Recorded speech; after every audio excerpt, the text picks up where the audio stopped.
All right, we'll call the meeting to order. It is 6:31. Please stand for the Pledge of Allegiance.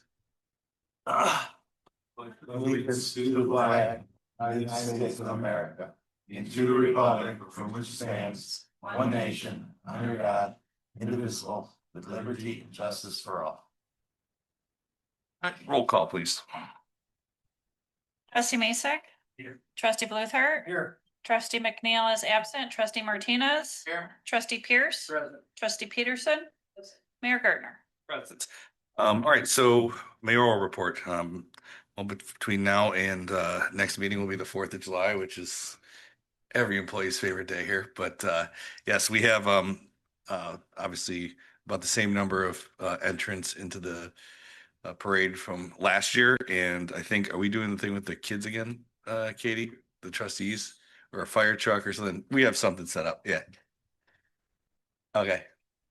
Oh, I need special. Yes. We'll get him down. We'll get him down there. Um, you and Scott can go in like little Pope mobiles down the streets and see if you guys can walk.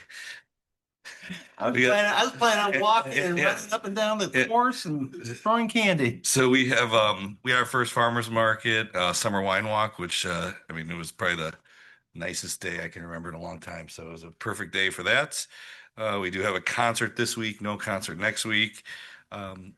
We are going to, I learned a lot during the wine walk from some of the businesses. So we're going to look at fast tracking on the next agenda, a zoning certificate for businesses so that we can get ahead of some of the, get some information when new businesses are coming in before we just see them opening. So we'll be up for discussion at the next board meeting. And then park security will be monitoring the park 7 days a week starting this Friday. So park security.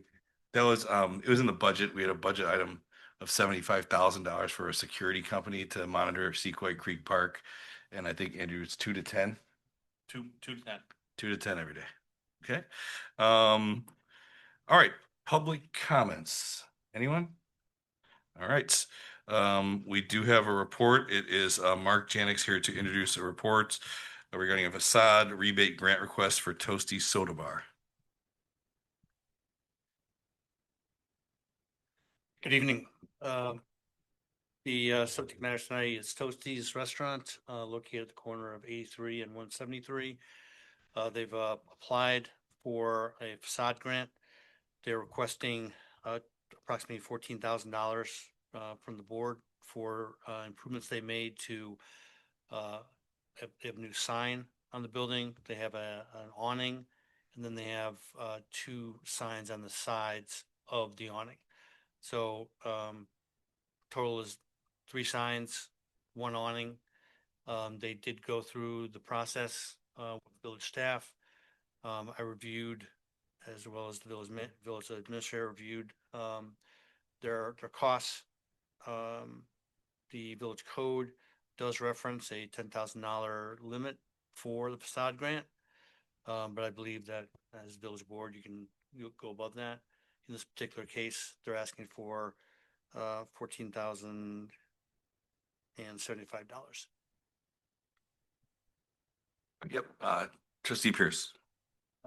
Did they discuss this with staff and get semi-approval or anything before they did their changes? They actually did the changes before they they discussed it with me. I saw it, the numbers, but they did do the installation, and they did purchase the items before they came to us. But we don't approve it, but they did install it before. Like now it's all installed. The reason I'm asking is because if they're asking us to throw in money for a facade thing, and it even says in the notes here that they chose the higher quality one because that's what they want. Shouldn't the board, if we're giving them money, have input on what they're doing prior to them coming to us for $10,000 or $14,000? The program doesn't say, in some municipalities, they don't give the money until or they don't give the money afterwards. But your program doesn't have that in there, so you can give it either before or give it after. I understand what you're saying. The one item that they did spend more money on than the bid, they had 2 bids for their sign. North Shore sign was slightly more than Sinorama, I think was, but it wasn't that much money, but it was more. It was approximately, I think, $1,500 more than the next lower bidder. So the other ones were the lowest. But I understand what you're saying. But they did install everything before, obviously before they came before you guys.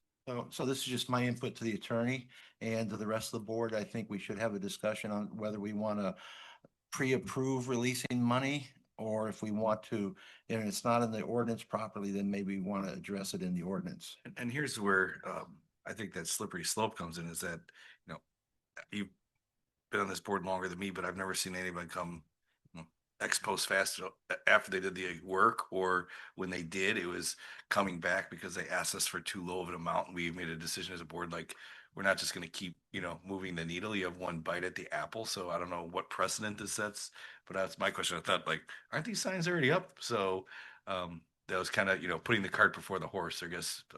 Asking for forgiveness, not permission. I've seen it where people come to us and ask for all sorts of money and we approve it, then they never do the changes. So it ties up the money for a year or two as we wait for them to complete it. I've seen people come back and say, ask for more money, and I've seen people come do something and then ask for the money. So, but I think we need to nail it down that there's no asking after the fact. I think this is a cleanup that we have to do. And I also was surprised when Mark pointed out that the code did say 10,000, because the prior community development director was trying to put a number in there because he made it sound like it was open-ended of like 25 or 50,000 we talked about. So I was surprised that, that was actually, there was a limitation, because I was under the assumption that, thought we did that though. I thought With the we 10? said it was We set the 10? 10,000. Okay. Yeah, And it came from the pool of money. yeah. yeah. We allowed- But they always come first. Yeah. They don't do the job. They tell us what the job is gonna be, then they're gonna complete it, and then we tell them, we'll give you 50% or 10% or whatever. But if we're not clear in the Ordinance, then yeah. that's So we're gonna have to an make a decision. So this would come to us for a vote, or on, are you asking for us to approve it now, or this is just a report of what I understood, right? The report was actually the last board meeting, this is the request for board action. issue. So I don't we think would- it's listed properly No, for action this is tonight. the report. So we would bring this at the next meeting as a facade rebate agreement. So it'd be a resolution approving the agreement that would authorize the dollars. So this is just a report tonight. If you like this, there'll be an item in the next agenda to take the final action. To move forward, I'd be fine with 10,000, but not 14. That's just my input. I was gonna add a similar question to trustee Pierce's, but my issue with this is if our ordinance is written that poorly, then we need to definitely revise the ordinance, because if the ordinance says 10,000 and the customer or the building or the applicant knew it said 10,000, then I'm all for the 10,000 if that's what we told them. They come in after for more money.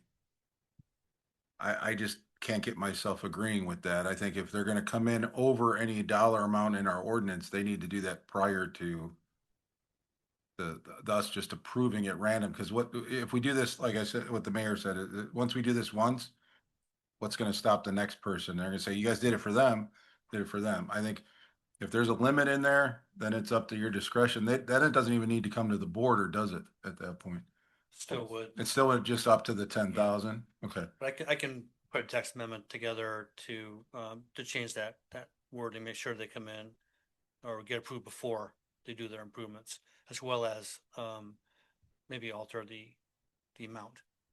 Leave it more to your discretion. Is there a time limit in there Time limit to for, complete? I believe, I don't, For adjusting the ordinance, maybe we need to clean up the whole thing. yeah, I'm not sure if there is or not. Mayor, I've got one question. I don't know who to address this to, but this 10,000 limit, when was that figure stated? You know, is this 10,000? We all know that expenses have been going up. Was this set in stone 5 years ago, 2 years ago? Those are things that, spark my curiosity. But as well as saying that 14,000, that's a 40% jump, right, from the 10,000 that we've capped it to. So I think that is outrageous to think that we would just side with that instantly. As Trustee Blueheart said, then the ask will never end. Well, I have a question. Would this not open Pandora's box? Someone did something and they go, well, you got it approved after the fact. So then all of a sudden we get a bunch of permits saying they want money for jobs that already are complete. That's gonna be the bigger issue. The code right now states that the work has to be done within 12 months of the grant being approved by the village board. And that this program was, the 10,000 references back to 2007. That's not my question. So if someone put new awnings up and they go, I could have put a grant in for asking for money. Now they're gonna start flooding us, ask for money asks. Let me, I'm just looking, trying to look up the code here. So there's a couple like contradictory. So I think why I think we're confused is there is a different number it appears for the downtown district. Like that is like up to $25,000 and this says 10 must be outside. So that's, I'm always thinking like we had this 25 and I remember the 10. But I did see some language and then it says, I'll have to look at this further. Let me get the section about ineligible improvements, and it says 4-11-4C. Improvements which are ineligible for grants that improvements completed or expenses were incurred prior to notification of approval. So that we'll have to pull up the code again and look at that. So look at and make sure that's right because I'm just doing a quick search, but I don't know if that's in the downtown district or outside, but there is some reference to it. I just got to look at it a little further. I didn't see that. Not that one. Okay. Is that showing up in there? Searched Yeah, I that? do. I do see that and see as you referenced. Language. And I think that, part of the history here and, you all can help me with how far back we go, but the facade rebate program is budgeted about $100,000 Yeah. for the last few years. And I think that, we've been asking people to utilize it. Nobody's come in, yeah. And so that raises the question, I think, for the board about is 10,000 an appropriate cap when we couldn't even get people to utilize it? And we are actively going to businesses saying use it now, contemplating beforehand, of course. And so in this case, they've completed the work, as we understand, but the program hasn't been it's really been underutilized. And so that's, I think, part of what the board should consider as we amend the program with limits and duration.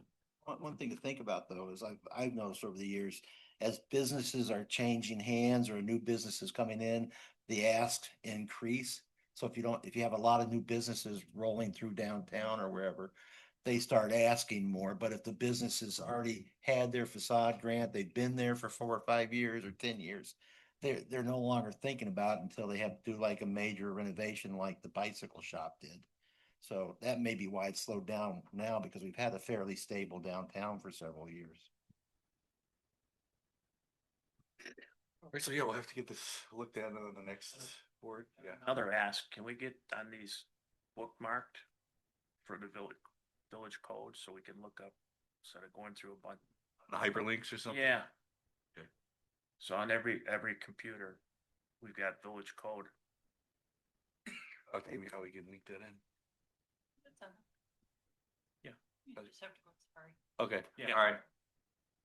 All right, thanks, Mark. I think we're good with the questions, right? Everyone good? All right, thank you. Well, why don't we bring it back at the next meeting and get an opinion on the work being completed Sure. prior? Okay. Then- Yeah. Okay. All right, we have a lot of consent items, so let me know if there's any that you would like removed, but I'll read them first. Item 2, I'd like removed, please. Okay, so I have a request to remove item 2. Any other requests? Item 6. 2, 5, 6, any others? All right, so I have a request to remove items 2, 5, and 6 from the consent agenda. Do I have a motion and a second? Motion trustee Peterson. Second trustee Martinez. Roll call, please. Yes. To remove the items to the regular. There's no motion necessary. None. Okay, just remove it. Just Okay. if any trustee wants to remove an item, It they does. just so state. Okay. And then it's pulled. All right, see, I didn't read Robert's Rule of Order that close. All right, so I then will entertain a motion in a second to approve item 3, which is approval of an ordinance authorizing and approving a 6-month moratorium on tobacco licenses in Antioch. 4, an ordinance amending section 10-10-3 of the Village Code with light industrial. 7, approving an ordinance granting variances to allow construction of a new building at 212 Depot Street. 8, approval of an ordinance amending section of Title 13 in the code regarding development and construction fees for Antioch. Number 9, approval of an ordinance authorizing the village administrator to sell, salvage, or otherwise dispose of surplus equipment for the village of Antioch. Do I have a motion and a second for those items? We'll move. Motion trustee Bluthart, Second. second trustee Peterson. All right, so I'll take a roll call on 3, 4, 7, 8, and 9. Mason, Yes. Luther, Yes. Martinez, Yes. Pierce, Yes. Peterson, Yes. 5 voting yes, motion carries. All right, so we will go to item number 3, which is approval of an ordinance authorizing and approving a 6-month moratorium on. Number 2. Oh, I'm yes. Number 2, approval of June 10th, 2026 regular meeting minutes as presented. Do I have a motion and a second? Motion trustee Peterson. Second trustee Martinez. Discussion on that one? No discussion. Okay, Just no want a discussion. separate Okay. vote on it, please. All right, so I'll ask for a roll call on item number 2. Mason, Yes. Luther, Yes. Martinez, Yes. Pierce, No. Peterson, Yes. 4 voting yes, motion carries. Next is approval of an ordinance granting a variance for an electronic message board at 1350 South Main Street, Antioch, Illinois. Do I have a motion and a second waiving the So second moved. reading? Waiving the second reading? Motion trustee Bluthart. Second. Second trustee Martinez. Any discussion or questions on this item? Yeah, I pulled it only because it says 2 feet from the sign to the street to 83, if the way I'm reading this right. So there's really no easement to the road to the sign. I don't know if traffic is gonna be blocked. There, Like if a wide setback. load's coming up, they might smack it. Well, that's one, you got ballards on one side of the building side, but nothing on the side of the traffic side. And then the problem with light being, the high school's not 2 feet. You're gonna have 83 main road coming in, you're gonna have blinding light going southbound. And blinding light going northbound being that close to the road. So they're requesting the variance. It's related to the columns on the EMB, but I don't know that there's even relief being requested for the location of the sighting. I'll ask Mark, do you know if it meets setbacks? Because it's not the relief they're seeking. Variations for the columns on the side of the sign structure itself. It should, the setback from the right of way should be sufficient. And there's enough room in that parking lot, at least to put the sign so that it's the setback. I'm worried about it being 2 feet. And they didn't use the corner lots. They're taking up 2 parking spots potentially where the sign is. My safety concern is 2 feet from 83. At page 60 of the packet, I see a 12-foot 2-inch. 12 feet is the sign. But they're not asking for columns, right? No, they're not. They're not asking for columns. No. No. Just concerned that it's 2 feet. He's saying it's 12 foot, 2 foot, 12 foot, 2 inches from 83. How far is it from 83? From the 12 foot, 2 inches, From the according to right- this from the page right- no, 60. I misread that. Yeah, from the right of way, not from the road, from the right of way. Yeah. Right, okay. 2 foot right away. No, That's good. well, I don't know the drawing in front of me, but Yeah, it's showing 12 feet, 2 inches. Yeah, that's what I'm looking at, the sign, I see 12 feet, 2 inches. The red part, and then the. Yeah. So the sign is 6 feet wide, and then that's showing here on the next page, page 60 of the packet. It's 12 feet, 2 inches. It looks like it's from the back of curb. 12 feet, 2 inches. This is the dimensions. It's behind the telephone pole. Yeah. Yeah, it's behind the comment or the. Misread it. I thought it was 2 feet. All right, well, Because I was looking at the sign, yeah, I could see it just barely behind the pole, I get that. variations for the no columns on the sides. Yeah. Okay. Okay. All right. Well, good questions. Any other comments on that item? All right. Roll call, please. Mason, Yes. Luther, Yes. Martinez. Yes. Pierce, Peterson, Yes. 5 voting yes, motion carries. Next, item 6 is approval of an ordinance granting land use relief for the property located at 1350 South Main, special use EMB. I'll entertain a motion and a second waiving the second reading. So moved waiving the second reading. Motion trustee Bluthart. Second trustee Martinez. Roll call, please. Mason, Yes. Luther, Yeah. Martinez, Yes. Pierce, Aye. Peterson, Yes. 5 voting yes, motion carries. On to the regular business is a ordinance appropriation of the sums of money for all the necessary expenditures of the village of Antioch for all corporate and special purposes for the fiscal year beginning May 1st, 2026 through April 30th, 2027. I'm asking for a motion and a second to open the public hearing. So moved. Motion trustee Peterson, Second. second trustee Bluthart. Roll call, please. Mason, Yes. Luther, Yes. Martinez, Yes. Pierce, Peterson, Yes. 5 voting yes, motion carries. So Director Peterson will present this item. Thank you, Mayor. Included in your packet is a draft appropriation ordinance we bring to the board in the first quarter of each fiscal year. In accordance with the state statute, we published a public hearing notice in the Lake County News Sun on June 10th and made a copy of the proposed ordinance available to the public in pamphlet form at the Village Hall front counter, and that was made more than 10 days in advance. The draft ordinance reflects the annual appropriation at double the rate, double the amount of each department's operating expenditures. This provides flexibility for staff and village officials to allocate expenditures among operating line items to accommodate price changes and unexpected expenditures that may occur throughout the year. Staff will continue to manage to the working budget, not the legal spending limit set by the appropriation ordinance. Staff's recommending the passage of the FY 2027 appropriation ordinance. Any trustee comments? Any public comments? All right, then I'd ask for a motion and a second to close this matter. So moved. Motion trustee Peterson, Second. second trustee Bluthart. Roll call, please. Mason, Yes. Luther, Yes. Martinez, Yes. Pierce, Aye. Peterson, Yes.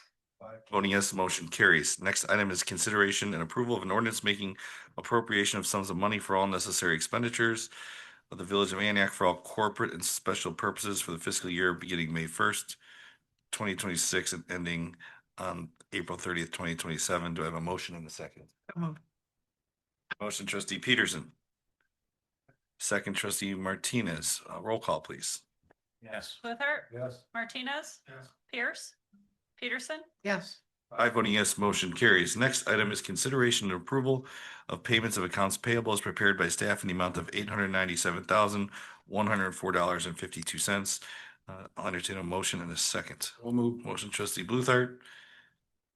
Second trustee Martinez. Any discussion? All right, roll call, please. Luther, Yes. Martinez, Yes. Pierce, Yeah. Peterson, Yes. 5 voting yes, motion carries. Administrators report. Just a couple brief comments. So the village's contractor began the 2026 road program this week. That program includes 3.5 miles of roadway resurfacing at just under $1.3 million investment. The park security, as the mayor mentioned, begins Friday. So that's a 30-day administrative agreement that I have entered into to get them out there really before the 4th of July and this upcoming weekend. But that will be coming back to the board for formal action for a long-term agreement. So expect that to appear on a July agenda, and then we can talk about it further in the duration of that agreement. And then thanks to staff for all their planning work for the upcoming 4th of July events, and a reminder that Village Hall is closed on Friday, July 3rd. The wine walk was held, also was referenced earlier, and that was 422 participants that attended that event, which is up 15% compared to last year. And then two more items. I guess the Quake Creek Park, we're working on shade and getting umbrellas out there. So we're gonna get an order placed. We're just working through the lead time, but to get the same design of tables and chairs that are out there, but would accommodate umbrellas, so we can get a couple, at least tables and chairs of shade in front of the cafe. So working on getting that out there as quickly as we can. And then a reminder, the quarterly meeting is July 17th at noon at Village Hall. That's a Friday. Friday. 17. Can I ask a question? Is there a time frame that they're gonna get it done? Does it interferes with my coffee route? The road program? Yeah. Yeah, we can bring a bigger update, but I think generally everything needs to be wrapped up before Thanksgiving. So, So you're gonna have Bowles Road shut down for how oh, many- Bowles Road, exactly. Bowles Road? That's my coffee route. yeah. Okay. I have to get back to you on specifics for that road. I looked at the things, I'm gonna spill coffee all over my trucks. Now we know that. We will Yeah. give that some attention. Thank you. Village clerk. Okay. Department reports. Chief, do you have a report you're giving? Okay. Put together. Yeah, it's in the packet. Audra's the best.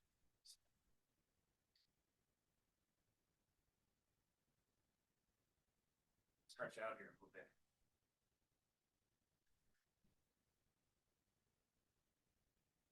bit. So is Sergeant Lynch. Should go through all the good people. So thank you, Mayor, for having me this night. So tonight's gonna be our actual kickoff biannual operational update for the village board. Really the goal of this is just to give you a practical picture of what our current staffing picture looks like, the workload our staff is seeing, our operational readiness, some of the pressures we're facing, and some of the long-term needs I think that the board just needs to have on their radar as we enter into future planning. Go to the first slide, Lori. So one of the questions I'm often asked by community members is, how is crime trending in our community? You can see that from a workload perspective, we have seen quite a sharp spike in the number of incidents that our police officers are handling. We've usually trended right around that 16,000 incidents per year mark over the last 3 years up until 2025, when we saw a pretty big spike up to almost 18,300. Which represents about a 14% increase in the service demands that our community has.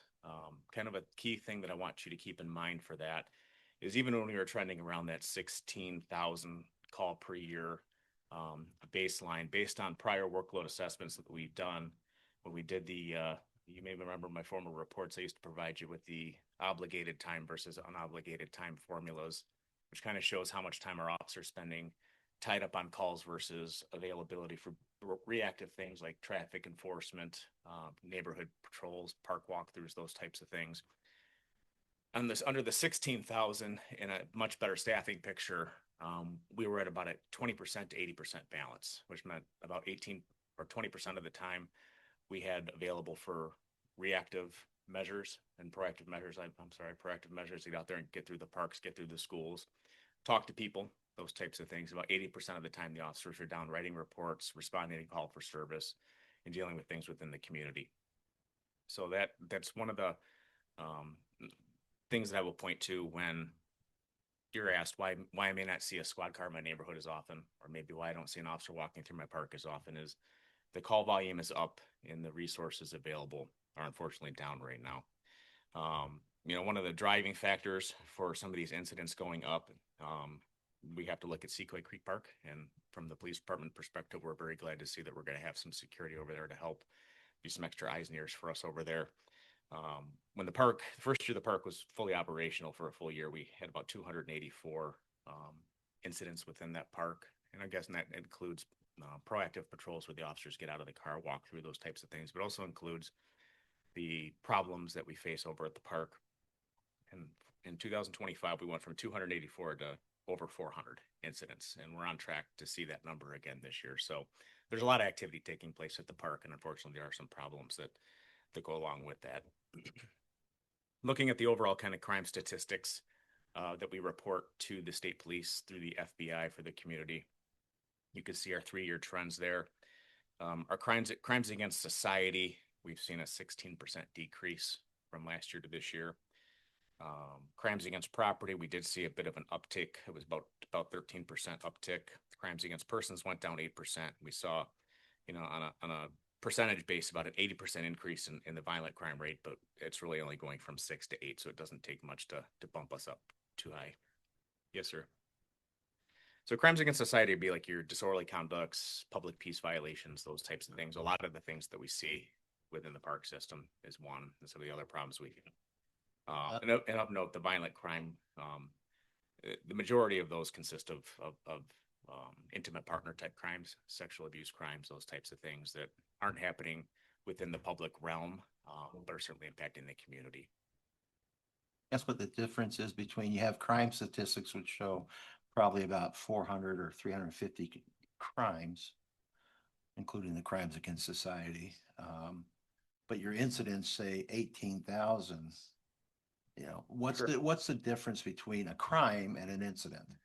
So a crime, right? We have a theft, a burglary, sexual assault, a retail theft, those types of things are actually a reportable crime that we have to report to the FBI for statistical purposes. Whether or not that crime is ultimately charged, whether it's ultimately clear or not, we have to report that it took place within our community. And statistically, some of those things have changed over the years. So over the last 2 years or so, we've changed to a NIBRS reporting system. It's a federal mandate as compared to what we used to call a euchre system, which was directly through the ISP. And under the old system, we had a hierarchy in reporting. So if you had an incident where, let's just say, a disorderly conduct, a battery, and an aggravated assault all took place in that 3 incident, we would report the highest rated crime being the aggravated assault. That would be the one crime we'd get reported. Now under NIBRS, we report all crimes that are associated with one another. So you see communities, you see, it looks like if you look on paper on the FBI site, it looks like everybody's crime rates shot through the roof. It's really just because of a change in the reporting structure. The incidents are everything else that we do: traffic stops, park patrols, neighborhood watches, neighborhood complaints, barking dogs, you name it. So, which, as you can see, is the bulk of what we do, right? Maybe not what you'd call high priority criminal matters, but a lot of other things are wrapped into that. Next slide. So this kind of gives you a picture of what our current staffing looks like. I think one thing I really want to draw your attention to is the vacant positions that are all highlighted in red down at the bottom. As I've discussed, we currently have 6 out of 32 authorized positions open. During the budget prep process, we did anticipate we were going to have a couple of openings.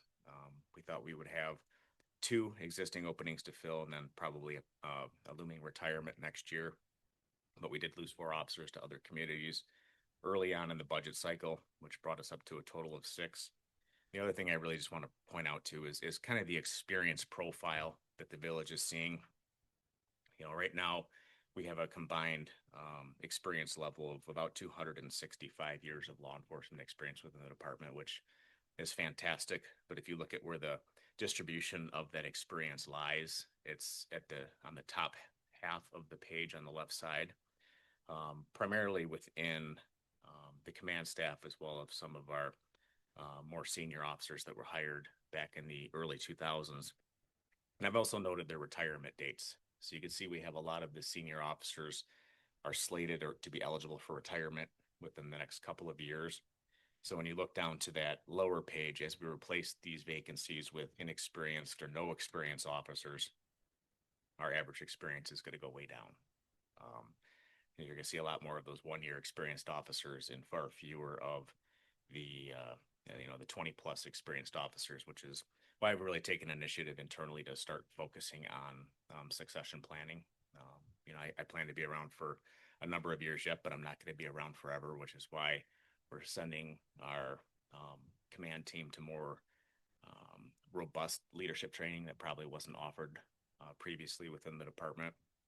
We've expanded now to trying to send a sergeant per year to Northwestern School of Police Staff and Command, which was previously reserved only for executive management within our community. But in the spirit of trying to prepare those sergeants to one day take senior leadership reins to keep us ahead of pace, we're trying to send them off to that higher level learning. And that's trickling down to even to the point where, where now sergeants go to what's called first line supervision through Northwestern University.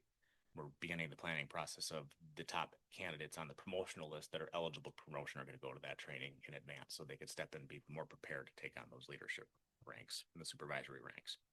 So again, there's just kind of an overall snapshot on the right. It just shows where we're at. You can see on the shifts that other than day shift, that's the sergeants really propping up the number of years of experience, which goes to show the value in the sergeants that we have. Day shift is where all the senior officers always tend to pool in any organization. But looking at the afternoon shift, we have about an overall experience rate of 4.5 years. You remove the sergeant from that, it's less than 2 years. And midnights has a similar profile where it's a 9-year experience rate, but the sergeant's removed. It brings it down to about a 2-year experience profile. So that's that gives you a good idea why I don't always sleep real well at night when the sergeant is off or on vacation, because we have some very young officers out there with limited supervision. Next slide. I think this page you created, the next 10 years, there's going to be a huge, huge issue. Senior leadership mentoring going to be, yeah, we should make it. They can't retire. Please don't do that. So that just kind of shows where we're heading. The hiring pipeline industry wide is becoming more and more challenging. Fortunately, locally, we continue to drop about the same number of candidates that we do each time we test. But I can tell you that the overall quality of those candidates we're seeing is decreasing. We still are able to mine some very good recruits out of the list, but whereby we would normally have anywhere between 30 and 40 that would test and make our list, and we'd have our pick of 25 good candidates on that list. Now, that list of 30 has a very small percentage of candidates that meet our standards that we move forward with. Just in a matter of the last 2 weeks, going through the background process, for example, we've eliminated 5 of the 10 just based on character flaws, criminal histories, backgrounds, those sort of things. So that's why you're seeing us test so often. And we continue to look at different ways of doing things. We've always done an in-person testing. We tried to expand our reach, tried our hand at a online test to see if that would draw kind of a broader pool from out of state, perhaps even by allowing them to test remotely. But that didn't tend to pan out. So we only had 2 out of area applicants that applied, one of which applied from Antioch, California. So I think they just completely hit the wrong button, tested for the wrong department. And the other one, I think, was just testing the waters. So we're probably going to return to an in-person testing process because it gave us some really nice touch points with those candidates early on that we've always gotten really good feedback. We're one of the few organizations that still does an orientation very early in the process. So they come in, they meet our staff, they meet the leadership, they hear what Antioch PD is about, and almost without exception, when they go through the interview process then with the Police and Fire Commission, they ask them, what did you like about the process? And they always make compliment on that orientation process. So based on the fact that it didn't really give us any added benefit, we're going to go back to that. There's a couple of boxes there, kind of in the middle of the page, that just kind of give you some national trend lines. The International Association of Police and other peer-reviewed sources are reporting that nationally 78% of agencies are having the same problems we are, which tells us that we're not alone, right? So it's always good to know when you're facing a problem that it's not unique to you. And there's a lot of people out there that are more intelligent than I that are working on this and trying to find ways to get around it and haven't yet, but we continue to work hard. Kind of naturally, as you would expect, 65% of departments out there find themselves being challenged to fill existing vacancies, which is why you don't see departments growing, and unfortunately you see less proactive activity out there almost universally amongst departments. And then kind of the interesting fact that we found was we looked at our failure rate, meaning candidates that we lose through either the academy process that don't graduate from the academy or that wash out of the field training program after not being recommended into solo patrol by their field training officer cadre and their supervisors. And we were trending right about 30%. Last year we were just under it. This year we're just over it. But when we looked at the numbers nationally, 30% is the national average of candidate washout. So I think, again, that just paints the picture that the quality of the candidate pools that we're finding and having to select from just isn't the same as it once was. thing I just noticed, as I noted earlier, in 2026, we did have 4 officers lateral out to neighboring agencies. When we lose folks, we always do an internal exit interview in addition to one that Lori does, try to find to understand a little bit more what the challenges are. And one of these applicant or former colleagues left just because they always had it in their mind to be in a bigger agency, right? When they started their law enforcement career, they knew they wanted to be in a big department. Antioch was a fantastic stepping stone for them to get there. So you really can't do anything. I can't compete on that matter. The other ones were largely based on pay increase and other opportunities within the department. Now, one of the challenges that we're facing is we have a lot of good people who are interested in a lot of really cool things. We don't have a problem filling vacancies for specialties and offering new things for people to do. The problem is having the basic staffing resources to open up those opportunities to happen.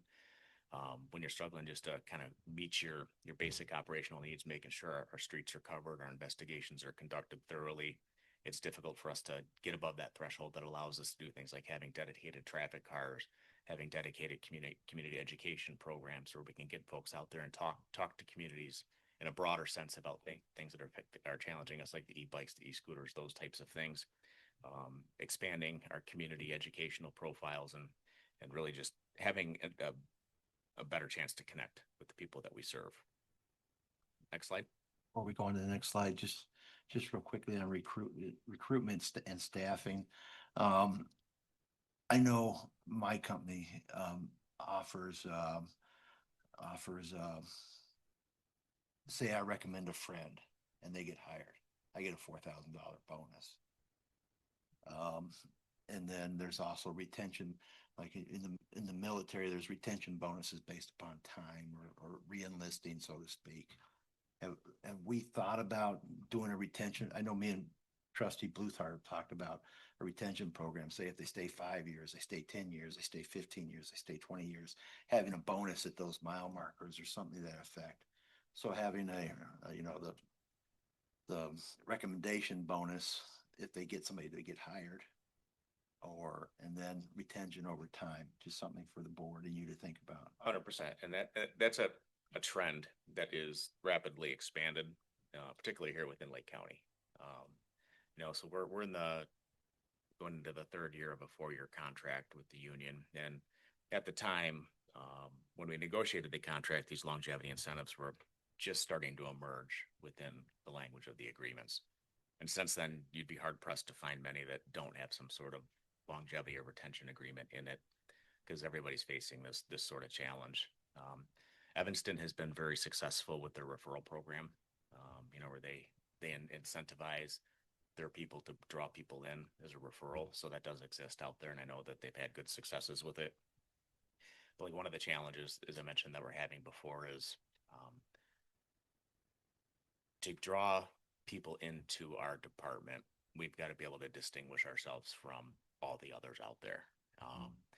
I think from a culture standpoint, from a camaraderie standpoint, from a community support standpoint, I think we do very well, and that sets us apart. The things people coming into organizations don't like to hear is we're so short-staffed that it's going to be hard to get time off. We're so short-staffed, you're going to be forced to work overtime. We're so short-staffed, you're going to have to work community concerts, followed by community carnivals, followed by community parades, all those types of things, right? One thing I've learned about the new generation right now, when I came up and the guys my age came up, like if overtime came our way, we would eat it up. We would all work 50, 60 hours a week and wanted to provide for their families and put that nest egg away for the homes, all these types of things. These young people are far less focused on having to work additional time for those resources, right? They want a solid livable base wage. They want to have overtime when they can get it, but they also don't want to work it when they don't. And they want to be able to take their time off when they feel that they should earn it, right? So we're kind of in this yin and yang pull right now a little bit, as a sense where we're working a lot of overtime. As I mentioned, like just over the Taste of Antioch period, we worked about 250 hours of overtime, and that doesn't include the command staff's contributions. But then that coupled with the difficulties for people to be able to take their vacation, it just doesn't create a very enticing environment for our folks to want to go and say, hey, you know, we got great people, we got a great department, we got good things going on in the community, but you know, come on in, if that makes sense. It's just, we're kind of in this spiral right now until we can get ourselves back up to staff. I think some of those things are going to be difficult to overcome. About a program, because when I was on there were some people that tested, they scored very high in the 90s and they never got hired. What about a letter police commission can send out, will make the police commission do the work, is a re-invite to future testings for the people they pick out, just have them come back, because maybe they've been through it one time, they know what it's about, and maybe they'll come back and they'll test better. Well, what I can say to that is, in the current environment we're in, everybody that makes the eligibility list that meets the standards that our community expects from officers gets hired. The only ones that are not getting hired, Not like no, 100. no. As you recall, we would have 200 people show up. That it was a 2-year list. That list would always expire with people sitting on that list. We're testing about every 8 months now because we exhaust all the candidates on that list.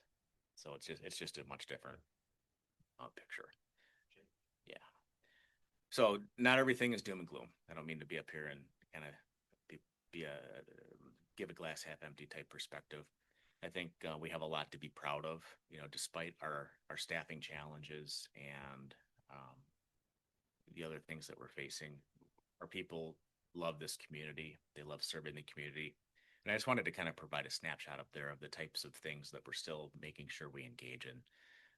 You know, I could probably fill up 5 slides of pictures very similar to this, the types of things that we're doing. You know, we are doing things like growing our clergy partnerships with our faith leaders within the community. And again, we're finding them to be a very, very valuable resource for referrals into our applicant pool. Very heavy into Special Olympics. You know, Charlie Schultz has a passion for the Special Olympics Illinois, and really has taken on the reins and made the department a leader within that space within our area in particular. We make sure we staff and have folks at the Treat the Streets type events. We have a new partnership with the Matthias Academy, which has been very rewarding to us. We maintain our Police Explorer programs. We attend HOA block parties where we can, those types of things. There's a lot of really good community connections taking place. But of course, we'd like more people at some point to be able to make sure that, you know, we take this list from a couple of pages and can fill a book with it at some point. Next slide. So one of the newer things that we've implemented to try to bring some internal buy-in and some ownership of what's taking place in our community is we've asked each of the shifts, led by the shift sergeants under the direction of the patrol commander, to identify really what they see as the challenges that we're facing and that the community are facing, where we need some extra areas of attention within the community on their own. So we kind of rolled them out as shift initiatives. So each quarter, the sergeant is responsible for reporting up areas of focus that they feel need a little bit extra attention. So these are just some examples of the things that the sergeants have come together and then they've submitted on the basis of their shift. You know, I know e-bikes and mini bikes are a big discussion everywhere. So the day shift has identified that since they're the ones that are experiencing the most broad problems with this, that's their initiative, is they're getting out there and they're taking the reins on dealing with problems. So if we get a complaint in a neighborhood, they're the ones that are out there doing some of the targeted enforcement. There's an example just from last week where we received a neighborhood complaint about kids zipping around on these e-scooters. So the officers on the shift did some work, found out where they live, went talked to each of the parents, educated the parents who probably no surprise had no idea that there was regulations that were governing some of these things, and they were very compliant. You know, so I think that's a good example where education over enforcement is working very well for us. Certainly would like to see bigger strides on it, but I applaud the shift for their work on it. You know, the day shift's next quarterly goal is they want to take some ownership of the police department, right? So they said, hey, chief, is it okay if when we got some downtime, the guys come in and, you know, maybe we go out there and we got some new trees, we do some weeding around the trees, or we spray some Roundup down, those types of things, or we clean out the garage and the sally port and reorganize those types of things. So seeing that ownership of the facility kind of just shows the pride that our people take in the building itself. And those things kind of go across the board for both the afternoon and the midnight shift as well. I did highlight some of the challenges that we're seeing in being able to implement some of these shift initiatives. Like afternoons has some officers that are very interested in heavy traffic enforcement, and we would like to be able to deploy a traffic specific car periodically, particularly during our peak times, based on traffic safety data that comes in the form of accident reportings. But when we're running shift minimums every day, it's difficult for us to be able to do that. So I just listed out a couple of the operational challenges that the sergeants are reporting back to us as leadership on why they can't advance some of these initiatives in the manner in which they would like to. Next slide. I think one of the things that as a department we're most proud of is our internal training regimen. So when I stepped into this my current role, gosh, it's been almost 6 years now.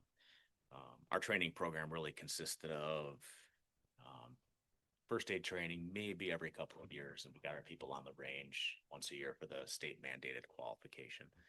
Now, some of these things are driven legislatively, and we have to do it. But one of my earliest goals was to expand our internal training regiment by development of internal instructors. We have some very talented staff that are very passionate in certain areas, so we really tried to capitalize on that. And over 6 years, we've taken us from doing just simple once-a-year firearms qualification to having over 14 core competency training areas that we do every year. That includes annual high-risk vehicle stop training, which works on tactical coordination. We do active threat, high-risk patrol operations training at least once a year. We've expanded our once-a-year firearms qualification program to at least 3 advanced firearms trainings that we provide every year. We provide defensive tactics and arrest techniques training, tasers, OC, pepperball training, ballistic shield training, emergency vehicle operations, and of course, they get CPR, self first aid, and then AED training every year. So that's one of the things we're very proud of that we've been able to expand, and we're really excited for our Taser Axon virtual reality training to come in. So that's started arriving. The products have started arriving. So I think that's really going to help us expand some of the things that we just can't achieve currently. Next slide. So as you know, in light of some of the staffing challenges and just kind of the crime trends we're seeing, we've turned to technology like many other departments. We currently have 5 flock cameras that are deployed. We're preparing to submit our recommendations to the administrator for the locations of the 2 additional flock cameras that were approved in the budget. And one of the earlier in the slides when we showed where the crimes against property trends were up, those were primarily driven by retail thefts. But I can also tell you that our clearance rate of those retail thefts is skyrocketed because of these flock cameras.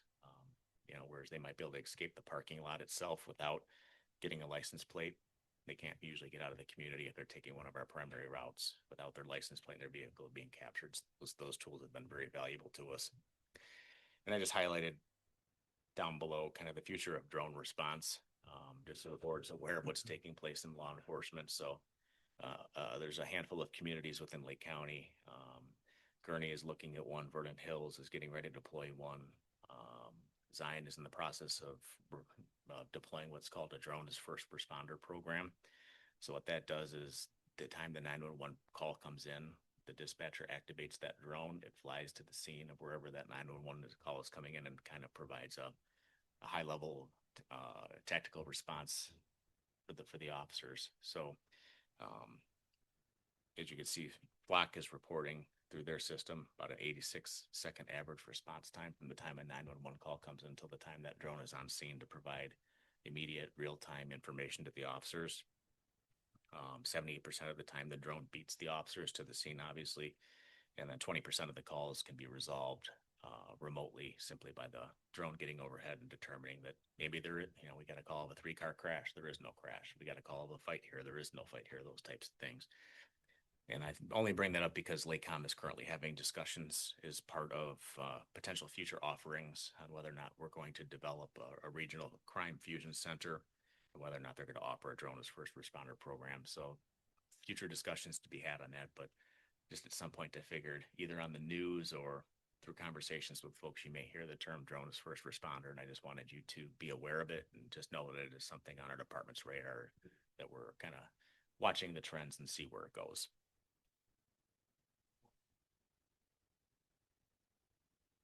On the scene, disarm a knife welding.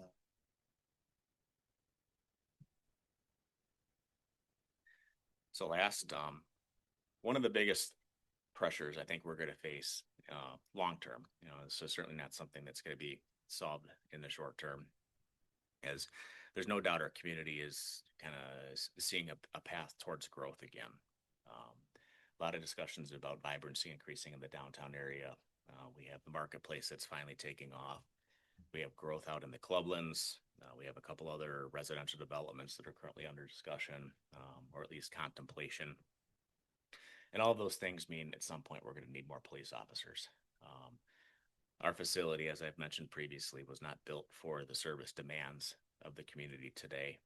It was built in 1999, and unfortunately, I was there when we moved into the place, and the lockers filled up almost within the first week of us moving into the place.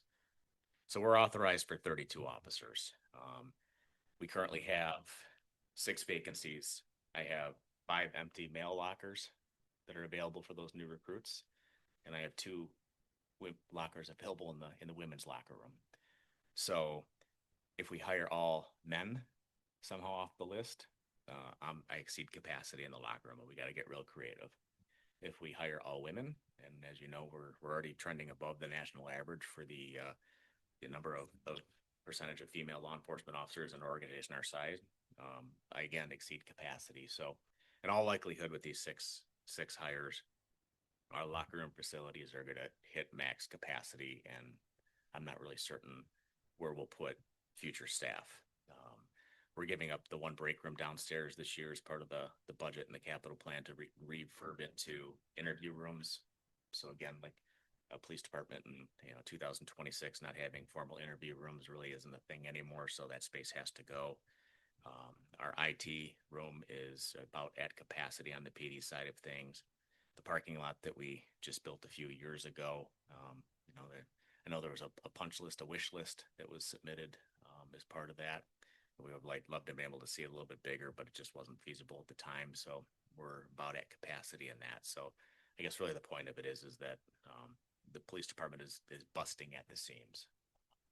I can't hire any additional civilian staff because I don't have offices to put them in. Some departments are leaning towards police aides to kind of supplement some of the work that officers are doing, since we can't find officers, but I just don't have space to put anybody else. Every nook and cranny in the department is taken. Every closet is utilized. Matter of fact, some of those closets are currently offices. So it's not a real good picture. The infrastructure is aging. I know every time the phone rings, I think Dennis cringes when we say HVAC because the system is antiquated and out of date. Finding somebody that knows how to control it and can still work on I think it's Windows 99, Dennis, I think. So find the one programmer that still works for our vendor that can work on Windows 99 and get the computer out in the field to make adjustments to the system or diagnostics is a challenge. And again, I think at some point we're just going to have the very real discussion on when are we throwing good money after bad on making renovations to the existing facility that we know isn't meeting the needs.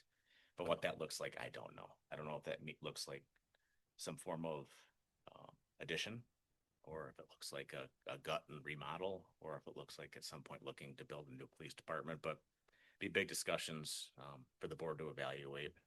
Libertyville is currently in the process of building their department about 43, 44, maybe 45 officers now, and their estimated cost of the department that they just broke ground on is about $40 million. So it's going to be a big number for this community at some point.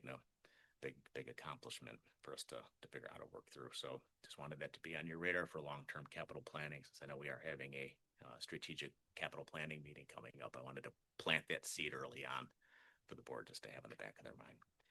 Next slide. Very briefly, so I don't draw on here too long. This is just kind of a snapshot of the detective work we're doing. So one of the challenges we do have is our staffing levels are still essentially the same as they were in 2007, and that goes across pretty much all divisions, patrol officers and investigators. So we still have 2 investigators permanently assigned as detectives, and I can tell you that their workload has gone up.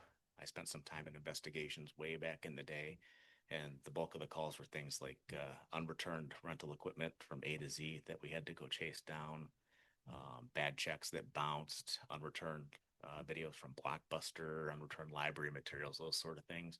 But you could just see by the time and the complexity of the cases that we're now handling, it's not the same type of work. Our cases probably used to take 5 hours, and now we're averaging about 125 hours per case with the same number of detectives within the division. Next slide.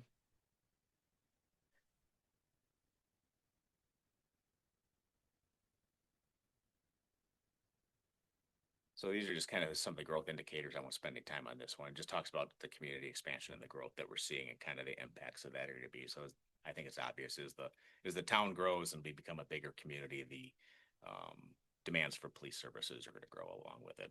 Next slide. Just to touch on it briefly, I know we've talked about it before, but when it comes to officer retention, wellness is a key factor to workforce sustainability for us. The DC and I have taken attended a number of seminars that really focus on retention, and it's become very clear to us that making sure that you have amenities and wellness initiatives for your employees is no longer just a perk. There's a day when Gurney first came out with their dedicated wellness room, it was kind of like, oh, that's kind of cool. But now it's something that officers are seeking out and really expecting us to be able to offer. You'll see in many of these agencies, they advertise these things: dedicated wellness rooms, dedicated recovery rooms where officers can get some downtime between work and court when they have to go, on-site fitness, on-site firearms, those types of things. And that's what's drawing people to these departments. I was really skeptical of it when it first came out, but Gurney is doing a fantastic job with it. And I talk to Chief Gahn pretty regularly, and just the things he keeps adding. Like, I think he just was able to partner with a retailer in their community to offer unlimited free beef jerky in their wellness room, right? So that's the thing. That's the kind of thing officers talk about now, is being able to provide those little kind of perks, right? That help build wellness and make an officer feel like they're at their home away from home. That workout room in the basement of the old village hall just isn't quite hitting it anymore. A big surprise to you, isn't it?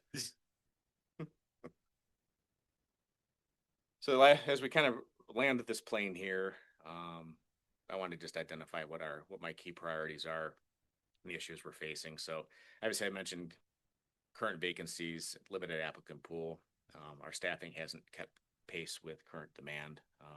2007, we were 31.5 officers. We sit at 32 today, nearly 20 years later. And I think every one of us knows the changes the community's faced in those 20 years. Mentioned the leadership transition is approaching sometime in the next 3 to 5 years.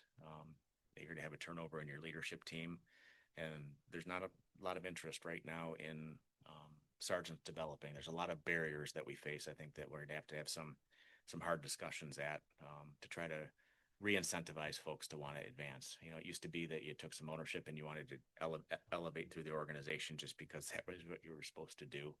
But really now they look at it from more through a personal lens of, how does that serve me in the long run? And some of the changes of the past administrations really have disincentivized folks who want to do that. Greatest example is when I had my most recent commander vacancies last year. Out of the 6 eligible candidates for the position, 2 expressed interest, 4 outright said no thanks, not really have any interest in that. So when you think about succession planning and developing internal staff, it's hard to develop internal staff for future leadership positions when they don't have any interest in taking those. And again, it goes hand in hand with the promotional interest is limited, as I mentioned. We face increasing pressure from the state. It seems like every time you turn your head, they come out with some sort of mandate that comes along that's not funded for us. Do this, but there's no money, no resources for you to achieve it. We've talked at nauseam about the constraints of the current facility that we work out of. And that the current operational demands have really driven us into a reactive posture versus the proactive stance and method that we would much prefer to take.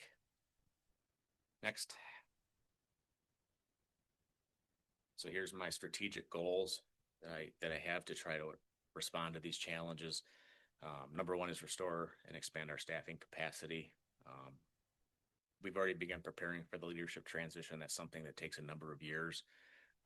They say if you're not starting for that 5 years out, you're not doing your job. So I think we're a little bit ahead of that curve. Improve the value of advancement. Again, those are conversations that me and the administrator have been having actively over the last several months to try to find ways to address those, and then build more capacity for training and compliance through advanced practical wellness programs focused on retention, returning us to proactive policing capacities, and then at some point begin the future facility needs. The administrator and I have had conversations about potentially for fiscal year 2028, engaging services for at least a space needs analysis to tell us how much space we would need, and then tie some rough dollar figures to that, so we at least know what we're looking at, so our jaws don't hit the floor completely when we start talking about facility expansion. And then lastly, it's just kind of what perfect success would look like, meaning our vacancies are reduced or eliminated and our staffing is at full staff. A stronger leadership pipeline is established and fully developed, ready for the next phase of their careers. Promotion is no longer viewed as being disincentivized, but is viewed as professionally and financially worthwhile. The mandated requirements become a little bit easier for us to achieve. Wellness efforts become more practical and sustainable, and we regain proactive capacity, and that we have the facilities necessary to support our operational needs and mission. So, and the grand finale. Happy to answer any questions that you have or any feedback on things you'd like to see included for the next biennial report.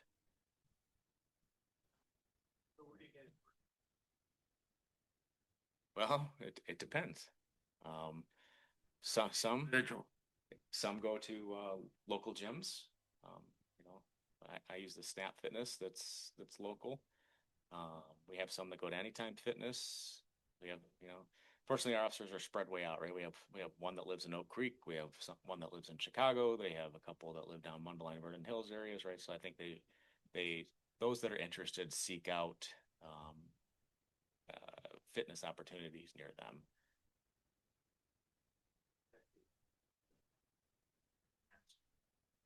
It's gym time. We have a plan. It works. It's not an on-site fitness center, but we have something that for a local gym that I'll say is like an extremely discounted rate that we hope to get in place here pretty quickly. But it's an improvement. It's a step in the right direction. It's just not an on-site 24/7 fitness center yet. So we have something in the works. Give them a discount if they worked out so much per week. The firemen do that. They work out so much, they get a reward for it. Sort of. They do that at the fire departments. Either you train, wash the trucks, or you work out. So you get some relief time for staying in fit. Then we don't have the cost effectiveness. Then we don't have a bunch of work comp injuries. So it saves the village money on the insurance side. And I applaud the administrator for his efforts on trying to find a stopgap solution. And again, we just talked about a little bit today, like one of the challenges is facility based, just because cops like to stop on their way to work out, shower, report for duty, ready to go. And our community just doesn't have a facility in it that offers those type of amenities. And the police facility has a shower, but you probably wouldn't want to wash your dog in it. So it's difficult, right? I mean, it was a different time when the building was built, and we've had conversations about looking at future remodels and retiling the shower, those types of things. So active discussions are being had on how to better incentivize physical fitness for our officers.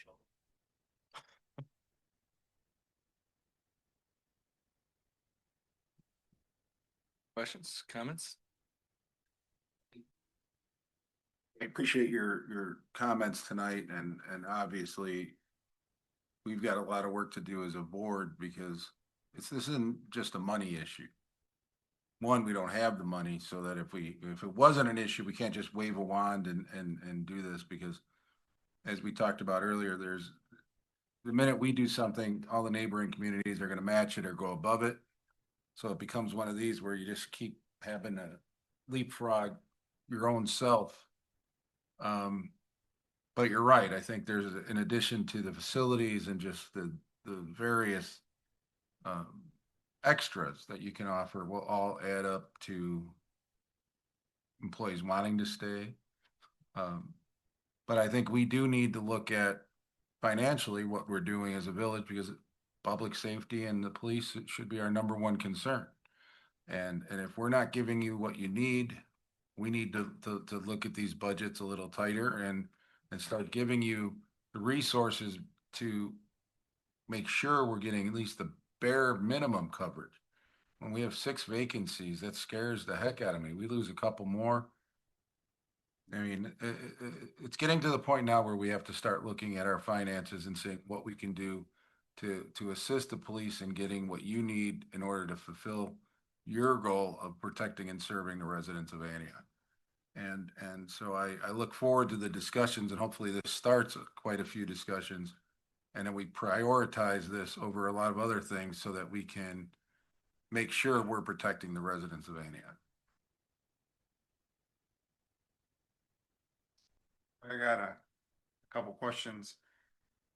For example, when you got field officer training, is there a additional supplemental perk that field officer, the trainer, receives for doing that? I know that in itself is strenuous work, having trained many a coworker myself.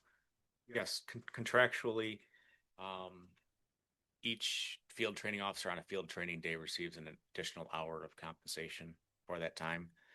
Um, For the tour of his day, for the tour of his duty for that day? correct for the shift. Correct. So that's I would say probably middle of the road for what you see. There's some that offer more. There's a couple that probably offer less. Um, and one of the challenges we faced is um, finding people in a department with our experience depth that are able to be field training officers. Other question. So as you can see, we have, the standard kind of used to say you want somebody to have 5 years on the job before they become a field training officer. But you look at our pool, there's not a whole lot of those available. So we've really had to cherry pick the best of the best that we have in those younger age categories, and they're doing fantastic. But it's one of those specialties that there's not a huge interest in. Cops are kind of particular creatures, right? We like to have our space in our cars, and we like to be able to do our thing and not have anybody intruding on that. So when you find somebody that has a passion for training, you try to capitalize on that. And again, just compounding that challenge is that those 4 officers that we lost to laterals, every one of them was field training officers. So that's one of the things as I mentioned, we've done a very good job at training and developing our team. We have a very robust training program. We have a very well-respected training program. We host our trainings. We get calls from departments all over the county asking to send their officers to it because they haven't quite got there yet. But I'm afraid we're turning into this position where we're training some of the best officers in Lake County for other agencies' employment at some point. Yeah, I mean, I know from my line of work that your field training officer is your first experience to the village, and in this case, the village. And so it's just like having experienced officers and having the right experienced officers that are passionate about their job, and hopefully we could look to at the next round of contract negotiations, bumping that number up. I mean, I'll tell you what we get, off, company record later on, and it's not an hour. The other thing that comes to mind is we talk about retention. We are at the stage now that we ourselves are looking into get laterals in, and in order to do so, we're offering a signing bonus. The other thing that we talk about as well is the fact that it's not always about money, but it's it becomes a morale issue, right? And maybe the village can't just toss money at the problem, but certain perks like what's mentioned here with healthcare, insurances, policies, at my employer offers me credits towards my gym memberships, and maybe that's something we need to talk about, just the same if we subsidize some of those expenses. What else comes to mind is it just can't be dollars and cents, right? So maybe we'll start talking about more PTO time. Again, those are things that we'll talk about as we go forward with the next round of contract negotiations. But we have to be very careful though, because we're not Evanston or who can throw money at anything they want to throw at. We're not Deerfield, who has a huge base, or Gurnee that has all these tax dollars coming in. So we're a small community. I mean, as you indicated, we need to figure out a way to make the retention work. Bring in a good officer, which we have a lot of good officers, and get them to want to stay here till they have no hair and they're standing up here in front of us and talking about how great being a police officer is in Antioch. That's what we want to do, but we have to also recognize the fact that the police department's a huge part of our budget. I mean, it's a massive chunk of the budget. If we go chasing Evanston's dollars, we're going to bankrupt but the village. If let's say $100,000, if someone's off for 5 weeks, he's still making $100,000 as opposed if he's off for 4 weeks, right? So it's still the same number, Yeah, I'm just right? saying. But it's still a benefit to that I'm person. just saying we have to figure out a way to make the retention work, but not bankrupt the village. And as we pay the police officers more, it's in my experience, everybody else feels that they deserve more here too. It's a never ending spiral. Yeah, and we're kind of in that, when we talk about police department size, we kind of talk about ourselves, as being tweeners, really. We're not the Gurneys, we're not the Vernon Hills, we're not the Deerfield size departments, but we're not the Lake Villa, we're not the Lindenhurst, we're not we're bigger than Fox Lake, we got more people than Wakanda, right? So we're kind of in that tweener group right now where we can't compare ourselves to our neighbors because they're much smaller organizations and have very different community dynamics and very different responsibilities and workloads. Also acknowledging we can't compare ourselves to those much larger organizations that are far better resourced. But I think we're kind of one of the unique components of the public safety realm is our resident population is 14,500 people, but when you think about the population that we're serving, it is much greater than that. We're kind of on an island up here, being one of the only municipalities that don't physically border somewhere else. And for the Lake Villas, the Lindenhursts, the Spring Groves, those even Trevor to some extent, which is out of the state. We have the stores, the retail, the places to eat, the places to go, the concerts that draw people in, right? So we're serving a much larger population than 14,500 people that we really weren't probably serving 20 years ago, right? We have a lot more things going on in our community now that draw people from the outside. So I guess my argument would be that even though we're 14,500 people, we're probably much closer to actually serving many of the needs to 30,000 people. Yeah, probably with the Our density is population. different. We get more apartments than most communities. Yes. I'll say that. We're actually more probably towards 60 because we're going up into Trevor and Salem Lakes and everything. But it's gonna be a hard nut to crack. It is, yeah, because that creates public safety needs that we're providing for people that aren't contributing to our resident tax base, right? Which is limited.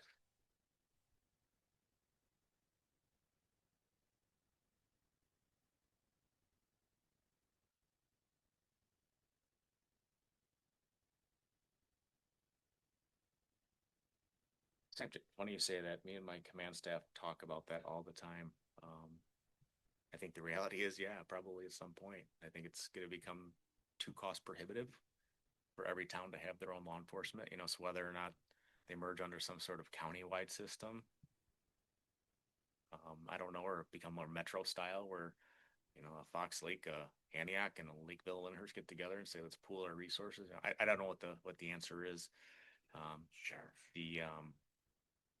You know, I think one of the greatest challenges will be the adjustment that the community would have to the services, right? I'm proud to say that we provide a very high level of service to our residents, right? And every 911 call that comes to us is answered and answered immediately. You know, something bad is happening, we have a squad car. Our average response time to a 911 call is under 3 minutes.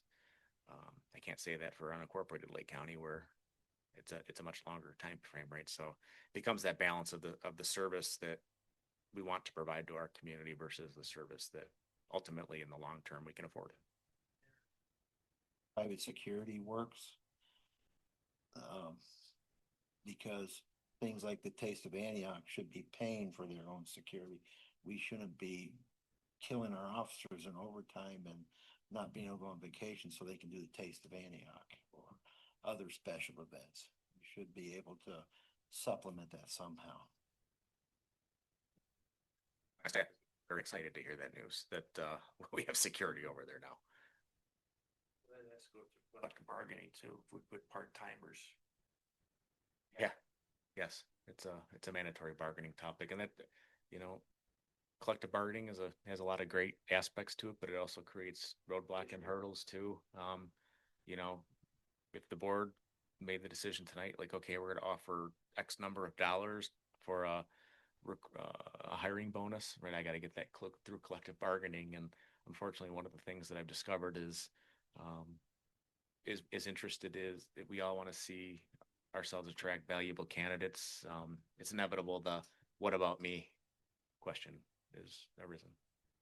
Speaking of that, once an officer retires, much like RMRF, is there a certain number of hours, like if there were part-timers that they can work and still under their pension? Is that something that's codified?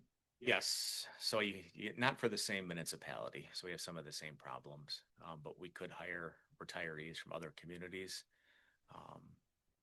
We haven't had a whole lot of luck at that. Okay, yeah. You know, we'd hired a recent retired officer from Chicago PD about 2 years ago. Trained him, outfitted him, put him out on his own, and he lasted 3 days and said, "We're too busy." Wasn't for him. Yeah. All right.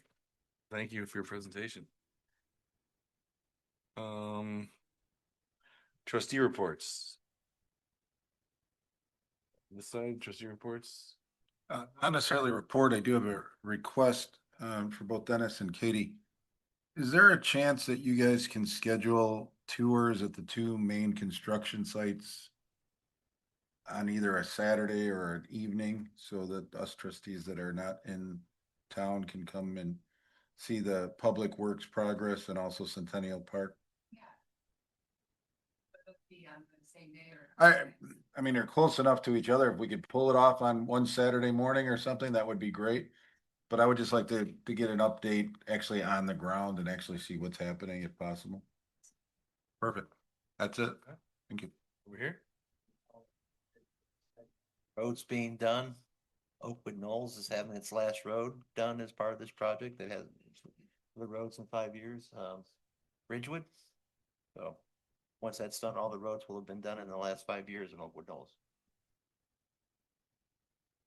Right. Do I have a motion to adjourn the regular meeting? Move. Motion trustee Peterson. Second trustee Bluthart. All in favor?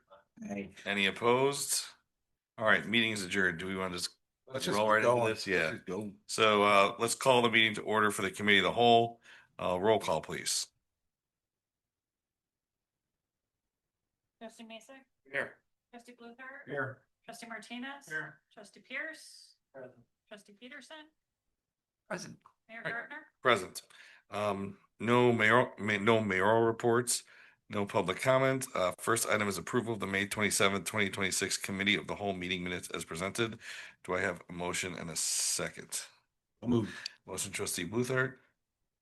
Second trustee Martinez. Roll call, please. Mason, Yes. Martinez. Yes. Pierce. Peterson. Yes. All right, for voting yes, motion or minutes are approved. Next item is a discussion regarding the library impact fees. Jennifer Drinko was here. I saw her leave. So I'll let the village administrator lead this. I did have one question, a technical question that I didn't understand or get to if you or maybe council can address in the ordinance they passed, it talks about non-residents, and that's why I was confused a little bit about this. So, That's my comment. okay, So, thank you. with the executive director not being here, you know, if you see the email that we received, it's about impact fees. As you read the ordinance, it's about non-resident fees, which are distinctly different. And so I think let us clarify with council and come back and we can work with Jennifer because the impact fees are set in our code. It's established at $221. It's been that number. A non-resident fee is not the same as an impact fee. And this may be immaterial to us. And so let us work with council and the executive director to bring this back to you. It was just for discussion tonight anyhow. And so we can bring clarity around that. I didn't know if they, Everybody here understand what impact fees cover yeah. when somebody builds a new house? Yeah, so it's a new dwelling unit, right? An impact fee would be for the creation of a new dwelling unit, but those dwelling units are being created in our corporate limits or in the library district. So a We have to collect and non-resident, then distribute them? correct, we would collect and distribute. So this is discussing non-resident fees, but in that case, that's not the same as creating a dwelling unit for a resident. Kind of what trustee Pierce was talking about, give a little background on that, because I don't think since I've been on the board for 5 years, I don't think we voted on any impact fees. We haven't for voted other- on any since 2007. Well, I was gonna say, That for, question. for other agencies, does it all, do all the, I mean, who gets impact fees from the village? Does the village, if someone comes in and gets a permit, they get whacked with an impact fee for a new house? Are we collecting for other agencies as well, or is there somewhere that we have a list of those, or? Yeah, so it's in our code and we can cite that section. And it's a common, if you have impact fees, most commonly, the village will collect the impact fee at the time of the building permit. And we receive impact fees for our parks, our roads and things of that nature that impacts us, police department.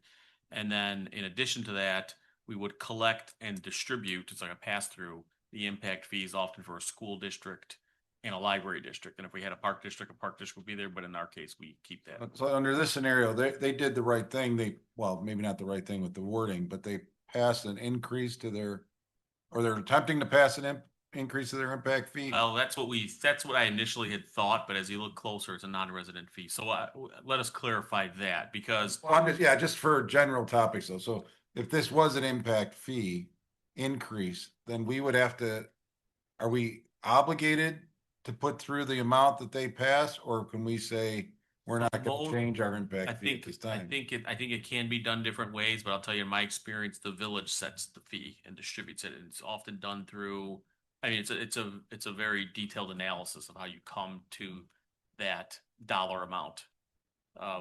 This is the exception, not the rule, where someone's coming to us asking us to increase their impact fee. I think it can be done this way. It's not the pattern that I've been familiar with. So You need clarification. Yes. That's what exactly they're You asking. might see our, Yeah. you might So see. they're our code asking come the back. impact fee, but they're saying Schools. call it non-resident fee. correct. Because I had actually, Rachel do some analysis of surrounding communities and what we're at, but right now it's, the schools, library, whatever will say, we're collecting this and we don't want it to be like, you don't want to build a house in Antioch because they're charging you $20,000 up front. So we're working on getting a handle on that, but the code needs to be cleaned up. All right, Mark's got all these code cleanups. He's coming here for. He's the cleanup wizard while he's here. All right, any other business? I know requests for executive session, so I guess I'd entertain a motion to adjourn. Motion trustee Pierce, second trustee Peterson. All in favor? Any opposed? We are adjourned at 8 o'clock.